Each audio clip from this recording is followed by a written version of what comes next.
അതെ, എനിക്ക് നിങ്ങളൊരു കാര്യം ചോദിക്കാം. എന്താണെന്നറിയോ? നിങ്ങൾക്ക് എങ്ങനെയാണ് ഇത്ര ആത്മാർത്ഥത സ്നേഹിക്കാൻ പറ്റുന്നത്? ഇത്രയും സിൻസിയറായിട്ട് എങ്ങനെ സ്നേഹിക്കാൻ പറ്റുന്നത്?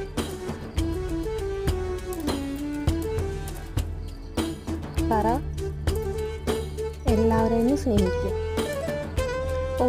ഒരു പ്രതിഫലം ഇല്ലാതെ സ്നേഹിക്കുന്നത് നിങ്ങൾ മാത്രമായിരിക്കും.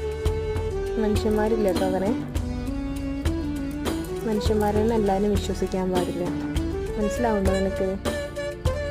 എല്ലാ മനുഷ്യന്മാരും ഒരേപോലെയല്ല, നിങ്ങളെപ്പോലെയല്ല. സ്വാർത്ഥന്മാരാണ്, ഒക്കെ സെൽഫിഷാ. മനസ്സിലാവുണ്ടോ നിനക്ക്?